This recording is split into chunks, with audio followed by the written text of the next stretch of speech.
News that matters. Fox 40 News at 10 starts now. It's been 1 week since the death of Stephon Clark. The 22-year-old father of two was shot and killed in the backyard of his grandmother's home. And tonight, family and friends are getting ready for his funeral this week, and civil rights leaders are now coming to the aid of those who knew and loved him. Glad you're with us tonight at 10. I'm Joe Khalil. And I'm Allie Wolf. Police originally said Clark had some sort of weapon on him at the time of the shooting, but it turns out it was only a cell phone in his hand. And we've been showing you this shocking body camera video, which shows the moments before, during, and after that deadly shooting, and also this infrared chopper video, which shows Clark laying down as officers fired their weapons. The story has sparked anger nationwide and chaos on the streets of Sacramento this week.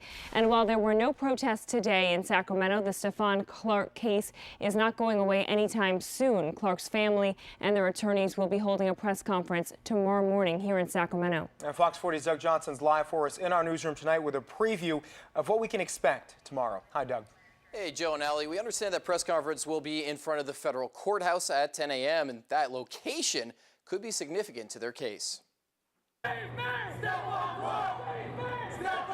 What we can expect is more listening, more challenging. This past week, Pastor Kevin Ross has been working with others to keep protests over the police shooting death of Stephon Clark peaceful. He believes the demonstrations will continue into next week. I think Sacramento has an opportunity, and I think we're going to take it. I think we have an opportunity to be an example for the rest of the country on how a diverse and integrated city like our own deals with this type of crisis. Further suggesting more marches could be coming, a group of activists gathered at the Soul Collective in Sacramento Sunday for a meeting of the minds benefit open mic event, with all the proceeds going to the family of Stephon Clark. Meanwhile, Clark's family and their attorney may be making major announcements of their own tomorrow morning. They're having a press conference in federal court, so we can only speculate why.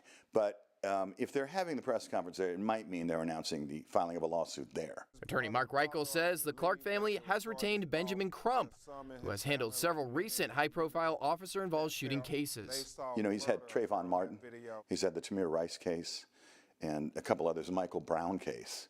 So this is not his first rodeo. And Benjamin Crump has been tweeting about this case, even just sending out a photo of Stephon Clark within the last 20 minutes. So we'll see what he has to say tomorrow morning. Reporting live in our newsroom tonight, Doug Johnson, Fox 40 News. Doug, thank you. We will certainly be following this tomorrow. And civil rights leader Al Sharpton will be in Sacramento this week. Sharpton says he plans to attend Clark's funeral on Thursday. He said he was alarmed by Clark's death and the amount of shots fired by police. You may remember each officer fired 10 rounds. Sharpton says these kinds of shootings happen too often and they must come to an end. Meanwhile, the Sacramento Kings and their opponent tonight, the Boston Celtics, both made a strong statement of support for Stephon Clark. Players from both teams collaborated to make a public service announcement, which actually ran during the game. Here's a look at it. These tragedies have to stop. There must be accountability. Black, white, brown. We are one. We are one. One. We will not stick to sports. We matter. We must unite. Say his name. Stephon Clark. Stephon Clark. We must unite. Now, we did speak to some fans right after the game who had mixed reactions to the video. Most of them that we spoke to today do say that they support the players taking a stand. They're given a platform and they come from all different kinds of walks of life. So they should speak for what they believe in. They're people. I think it's bad, though. I think the Kings should concentrate more on basketball. Kind of like stay away from that. They have their own problems of their own. Sacramento standing up for their citizens, is good. Both teams recognizing Stephon Clark on a national level like that is very important. And before the PSA aired, players on both teams wore those special warm-up jerseys that you see right there.